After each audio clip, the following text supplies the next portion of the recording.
Good afternoon, Tim Ostendorf. Can't even pronounce my own name.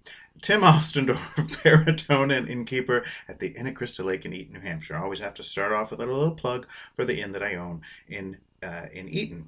But today it's going to be all Mozart, and I'm going to see how far I can go without completely driving myself crazy, because I realized I don't think I've ever done anything from COSI fan tutte, which is I think is my favorite opera. If you had to hold a gun at my head and say what is your top three, number one would pretty much always be COSI, then maybe Manon as number two, and then maybe Anna Bolena, depending on my mood, maybe Don Giovanni. I don't know, but definitely number one would almost always be COSI fan tutte. And now, surprising, because of course, Joan Sutherland, my favorite, never sang the role. She did do a fair amount of Mozart. She did the Countess, of course. She did, flute. She did Pamina, the First Lady, and a few performances of Queen of the Night. She did Elettra in Idomeneo. She would have been wonderful in Lucio Sillo or Mitridate. What's that? The Aspasia. She would have been wonderful in that, where she could just kind of stand and sing, or park and bark. That would have been wonderful. All that fabulous coloratura would have been right up her alley. But instead, today it's going to be all things COSI fan tutte, not all things, just one thing COSI fan tutte, multiple times. And of course, what's the most fun aria in the first act is Come Scoglio, like a rock. And so I have 13 different versions.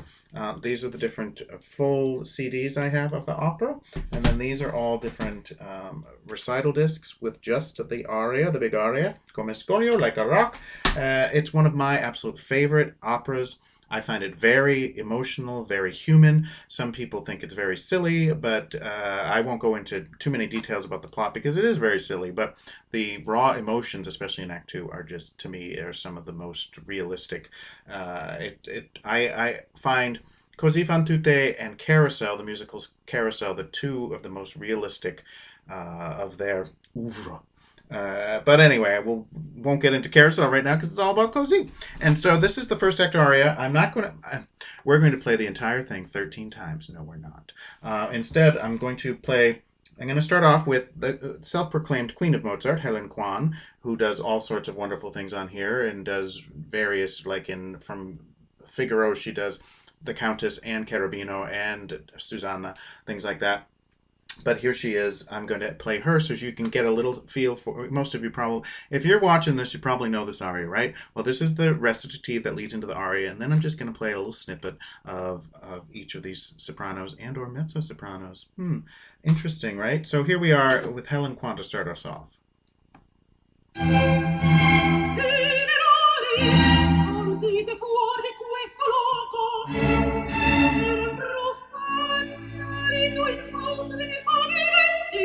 Nostro cuore, nostro rettiamo e nostri affetti. Non pieno voi per gli altri invan, si cerca le nostre anime sedur. In tanta fede e per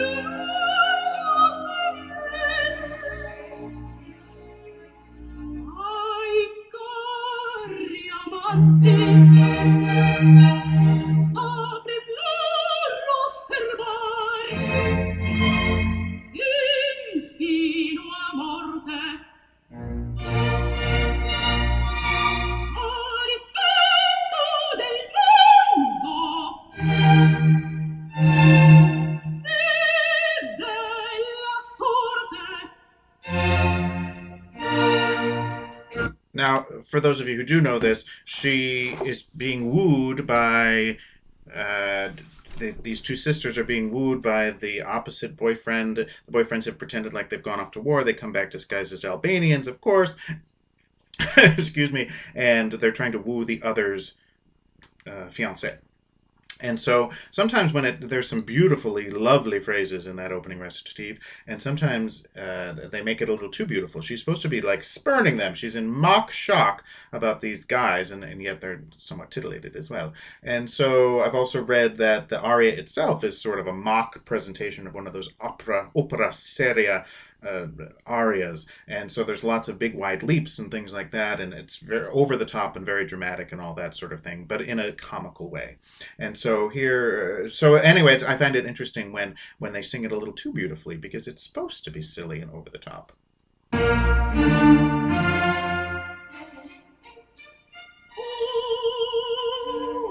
scoglio Like a rock,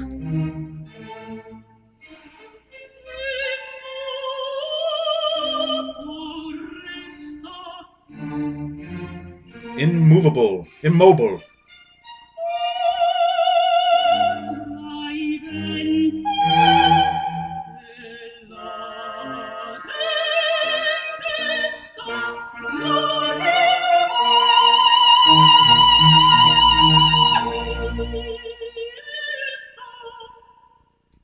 And then wonderful high B flat, and then down the octave to a middle B flat, and the fermata is on the lower B flat. But you'll see some people do it a little differently each way, and I like it done a little different each way. You know what I'm saying? So who's up next? Let's see.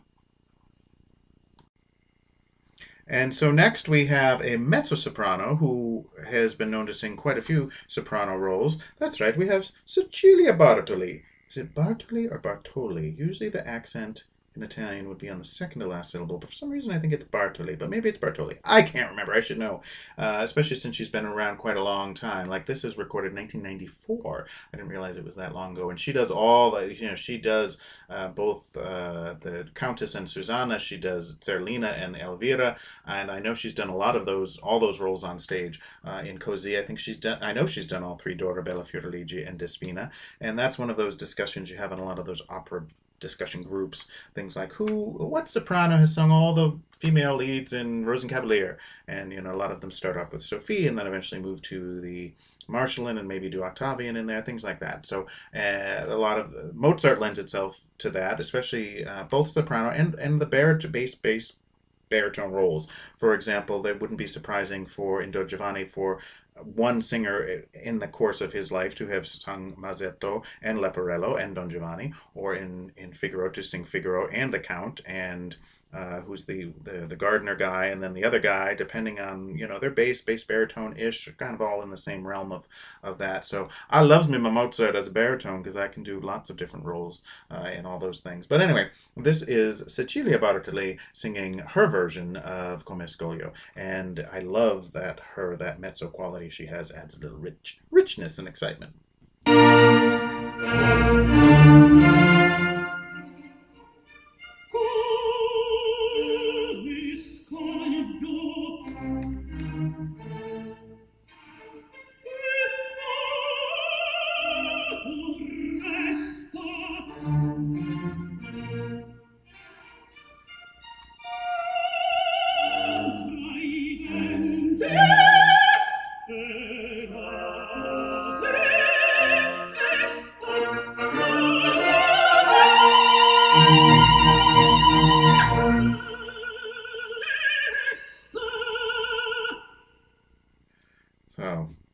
Loves me, my Cecilia.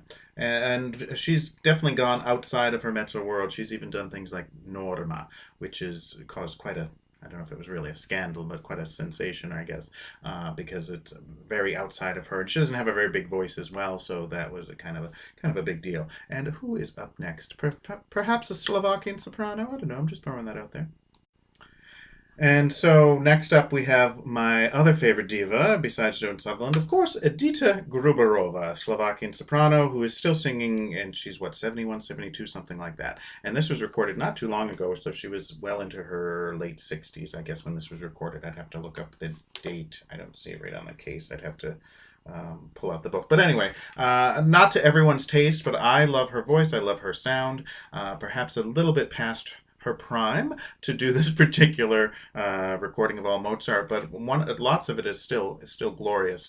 And she did do a film version of COSI in the role of Fiordiligi, and so she is lip syncing herself. But I think it's a wonderfully beautifully filmed film of COSI. So definitely seek that out. It's definitely of its time, done in the late 80s, I believe. But here's a little Dita Gruberova.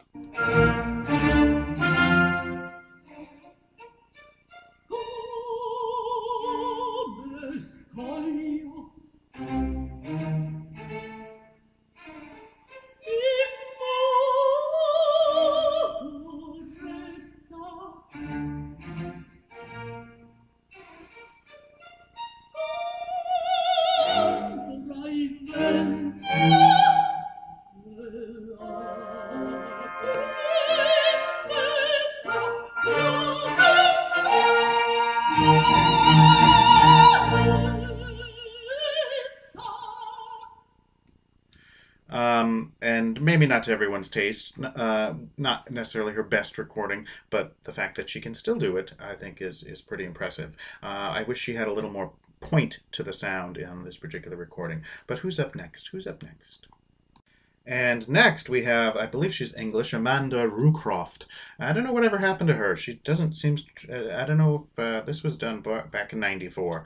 And this was sort of her calling card for a while, if I remember correctly. She did this everywhere, and there's a DVD, a filmed live production of her doing Fiordiligi, and it's really quite wonderful. Beautiful costumes, and I think it's really stellar. And she has this great sort of hooded quality to her voice, as we say, kind of covered sound that really appeals to me.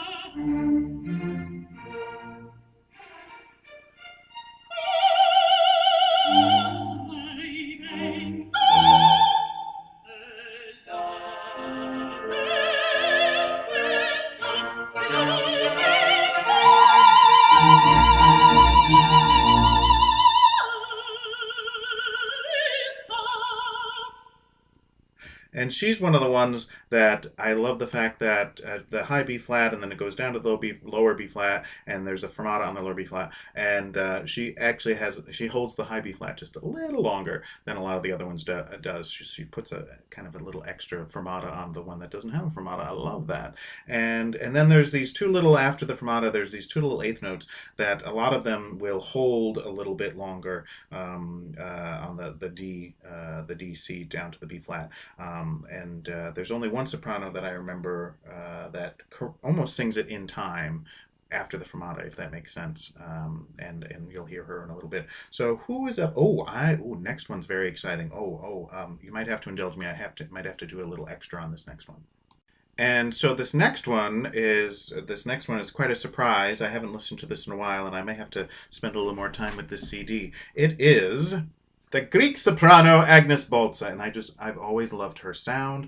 There's no messing around with her, and she does some quite amazing things on here. Mostly stuff that is normally sung by a soprano. And so she does some Maria Stuarda, she does this big scene from COSI, she does Lady Macbeth's two big scenes from Act 1, and then the big sleepwalking scene from Act 4.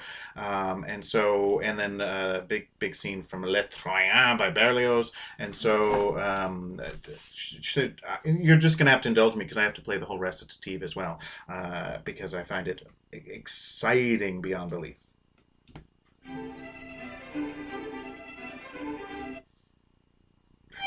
Would help if I queued up the right track, right?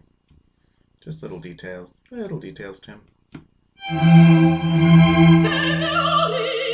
Sortite fuori da quest'oco e non profani marito infausto degli infamiletti, questo rete e nostri affetti.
And so that there is no doubting that character, as far as that. It's balls to the walls, Baltsa, Agnes Baltsa, balls to the walls. I mean, it's just there is no like soft caressing of the line. To me, it just fits that character perfectly. Like, don't mess with me. And so here is her opening bit after that glorious recit.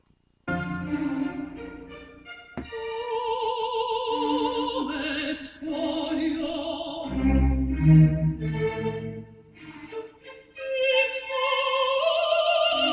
immoto resta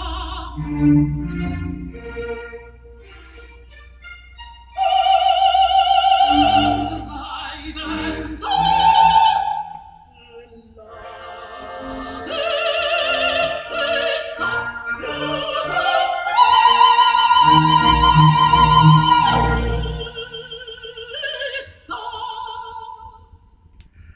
A little swoopy coming back off that high note, but like I said, I'm gonna have to listen to that whole CD later. I'd forgotten how wonderfully exciting her sound is, and so I have another surprise for a very different reason.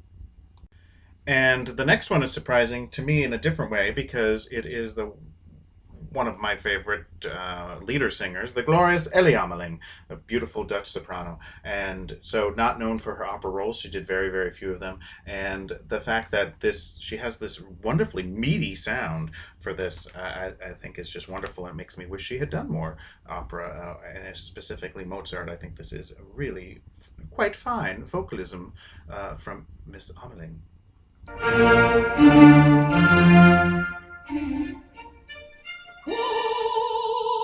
Right? Who would have thunk it?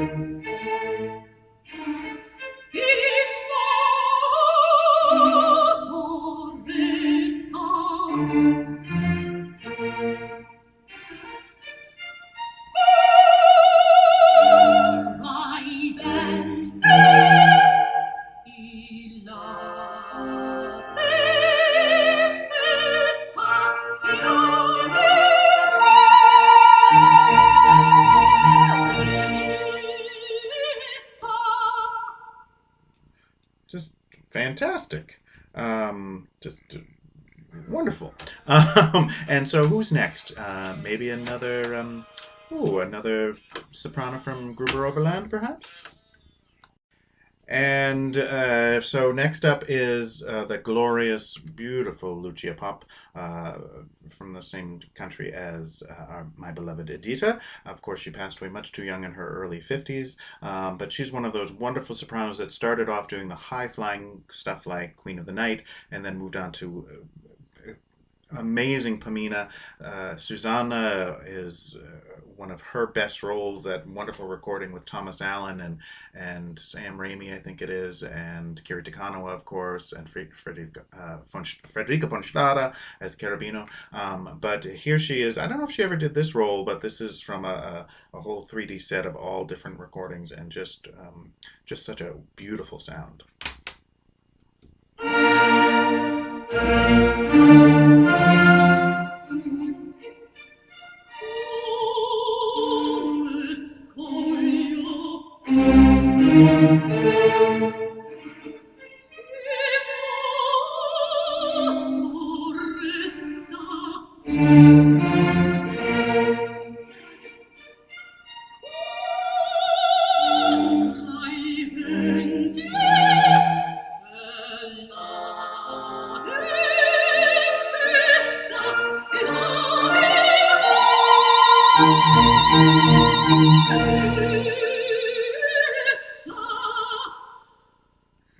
Just have always loved her voice, even if that high B is just a tad on the brittle side.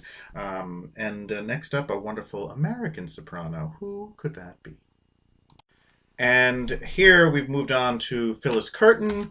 I have a soft spot in my heart for her. She was the dean of the school, BU, when I was a student there. Studied with her out at Tanglewood. Just a wonderful American soprano. I've done various videos on her. This was from a live recital from 1968. Oh, the year I was born. That's right, I turned 50 this year. It's true. And so I'll tell you about that another time because I have some kind of fun plans scheduled for my 50th, but save that for another time. But here is Phyllis Curtin, and I won't say this is one of her best recordings, but and she has kind of a funny thing that she does with her vowels. You may not be able to hear it in the opening of this, but nonetheless, here's the glorious American soprano Phyllis Curtin with her opening of Come scoglio.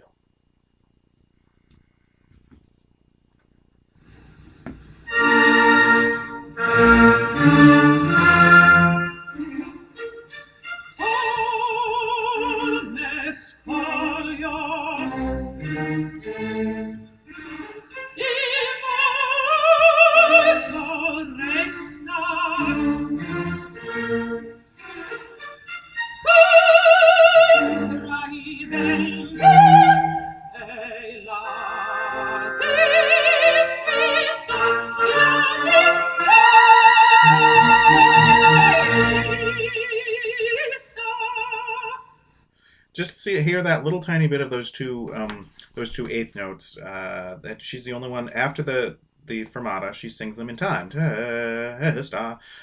Most people which is kind of annoying. I like the fact that she sings it kind of as written, although I understand why most people do it the other way. So we'll just do a little tiny, just so you can hear that.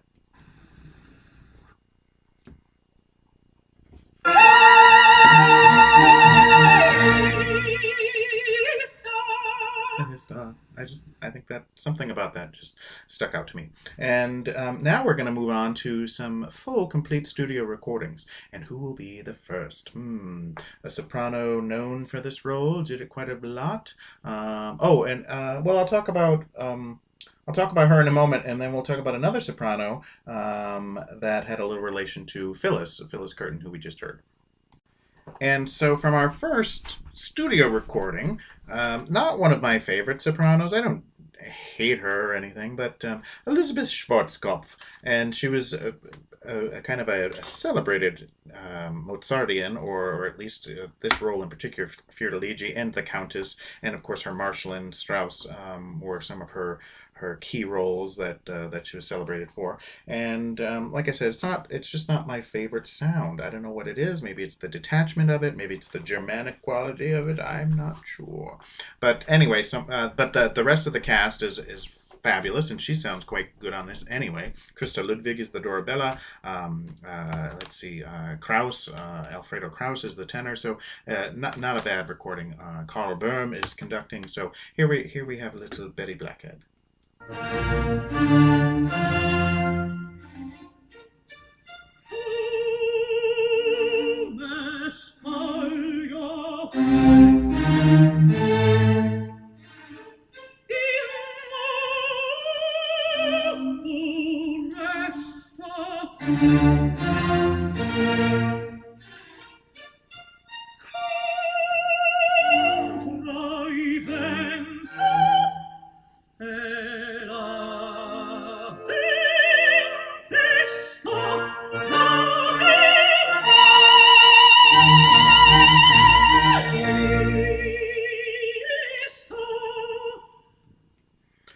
That B flat was, whoo, it was a little spot on, but just and so there, Elisabeth Schwarzkopf, and we'll move on to somebody else. But I had to play her because she was in my lineup of stuff, right? Next up, we have an English version from the Metropolitan Opera with Eleanor Steber singing this role. And I was going to mention that a couple moments ago about Phyllis Curtin. Now, I don't know if they actually shared the role, but Phyllis did do this at the Metropolitan quite a bit. And so I'm assuming it was in the same production. I don't know if they were in the same season. I'd have to look that up. But they both did do this role. And I don't know if the Metropolitan did this English version when they performed it. I think from what I remember, it was just kind of a shtick for them to record in English. I think when they did the performances, they were in Italian. I could have that wrong. I will have to look it up.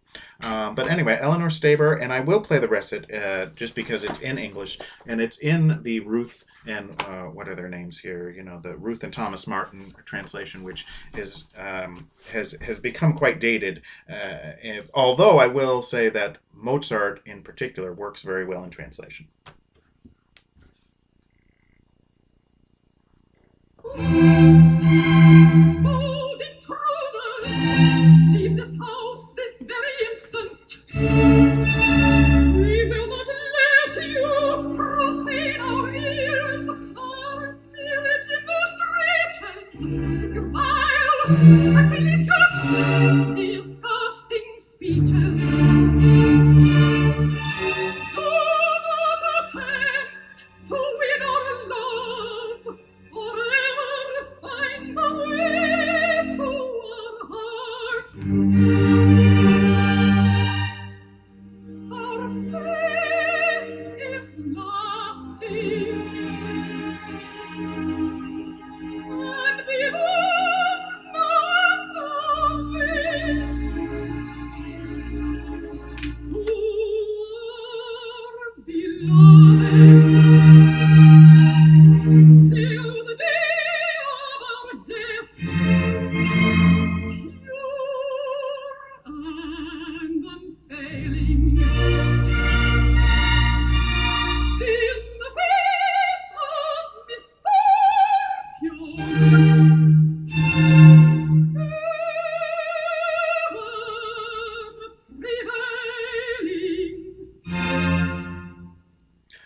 I will say it always drives me crazy when American or English speakers over enunciate and say things that you wouldn't normally say. I mean, she was pushing those T's at the end, and then fortune. Who says fortune? Fortune. Who says fortune? And she said it's fortune. Come on. But anyway, Eleanor Steber. I don't listen to a lot of her because she didn't do a ton of commercial recordings. But of course, she has that great Boston connection because she went to New England Conservatory, so she's sort of a iconic New England, Boston in particular soprano.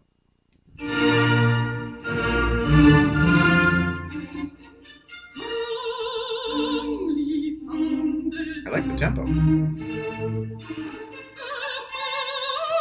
marble tower, safely guarded from every hope and hostile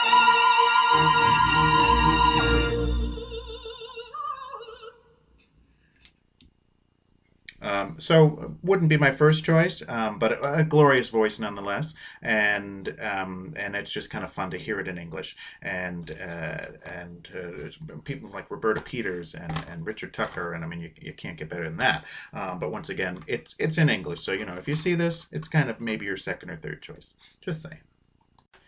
Next up, we have the glorious New Zealand soprano Kiri Te Kanawa.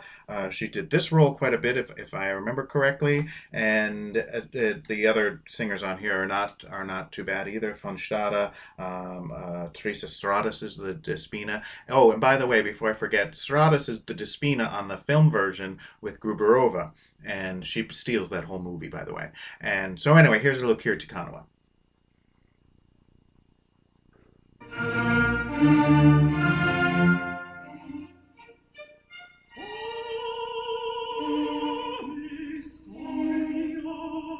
A little too soft for my taste.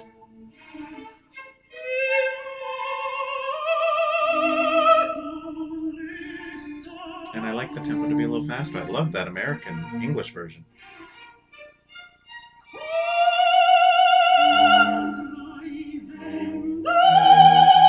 That's so lovely. Not bad on the low note either.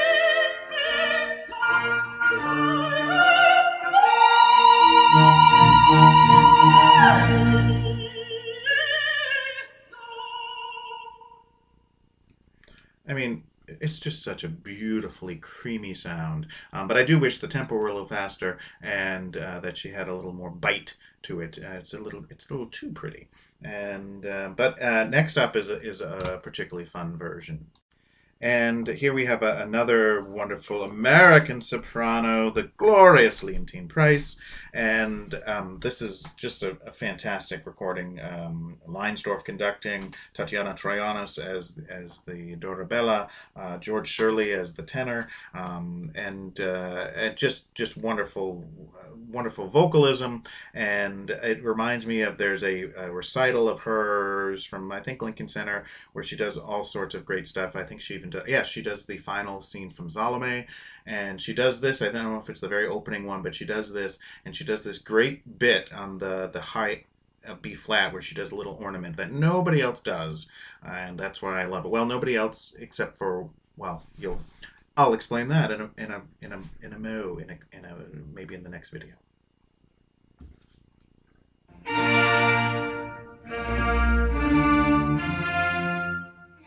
Once again, a little too slow.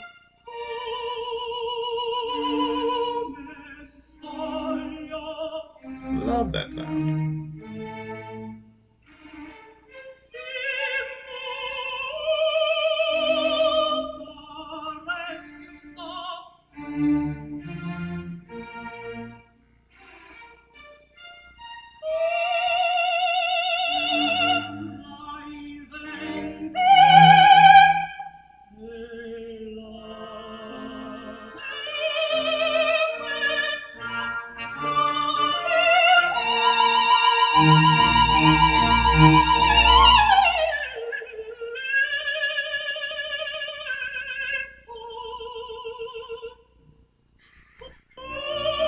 And I couldn't remember if she did it on this recording, and she does. So that's what I was talking about, and that's what she does on that live from I think it's Lincoln Center recital that she does.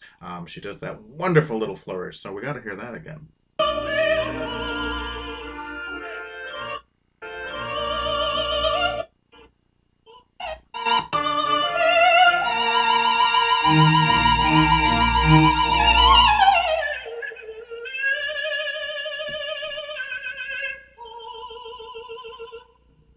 And I'm surprised more people don't do that. I just think that it's a fantastic spot for it. There's a fermata. Why not? And so after all those other versions, we finally get to something that's at least a little more unique as far as that goes. And so I have one last one, believe it or not. Just one more. Just indulge me one more time. And so, to finish up and round out the afternoon of COSI and this glorious aria, if you've made it this far, and this is I saved it for last because it's probably my favorite recording, and it has Felicity Lott and Marie McLaughlin and Lucia Popp and Jerry Hadley, and then Alessandro Corbelli, and then that a long French name that I can't, Gilles Cachanai. I'm just totally off on that. He's a bass. I mean, I don't know those names. But anyway, Jerry Hadley, of course, who passed away far too young, who took his own life. But Felicity Lott has always been one of my faves. I don't think I've really mentioned her. She reminds me of someone like Yvonne Kenny, and it's that type of voice that I've used before where I say it's very completely and wholly feminine, and I always mean that as such a supreme compliment. There's a Mozart all aria disc that conducted by Jane Glover, which is just fabulous. And so anyway, Felicity Lott as with her version of Come Scoglio.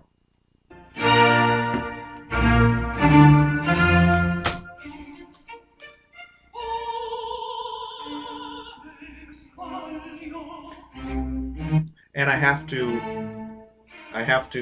mention, let me stop that for a second, and we'll start that over. I have to mention this is Charles Mackerras conducting, and this is, it came out a little while ago. See if I can find the date on this. But it was, it's of the newer types in that they allow some ornamentation and some appoggiatura. 1994, so it's still getting up there in age, but it's fun and exciting to hear it done a little differently with some ornamentation and appoggiatura where you don't normally hear it. You hear it in the recitative, but not always in the aria proper, where she just did one just at the very, very beginning, which like I said, you can hear the difference right off the bat.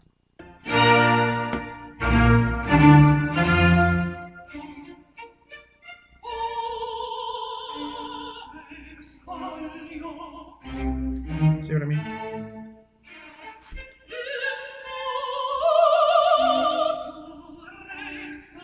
And it's an upper appoggiatura. I love that.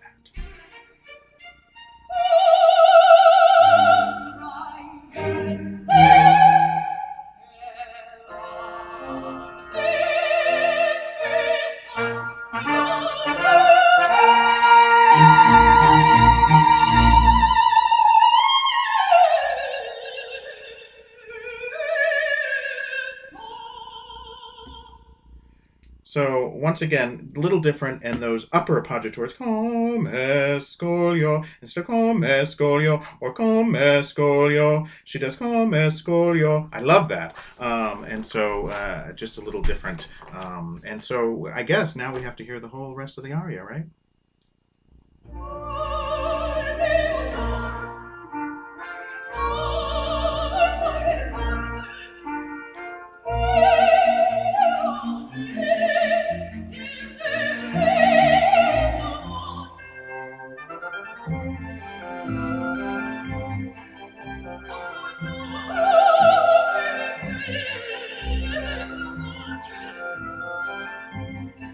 There's another appoggiatura. Ornament.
That's what I'm talking about.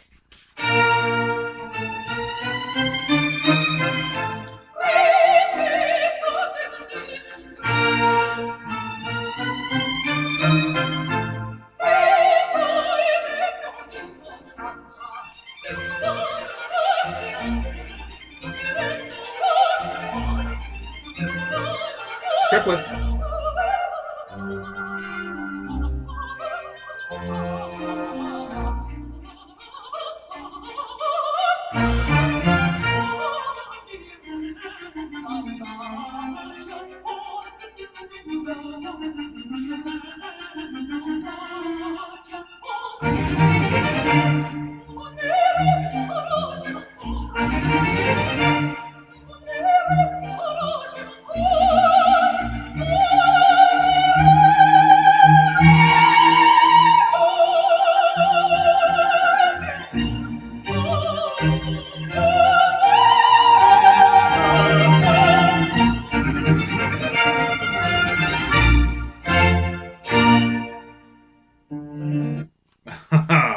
love that. And so thank you for indulging me in all those other openings and the recits and just the first few phrases of the aria. I know it was a lot to get to. And then, of course, the best part is the rest of the aria.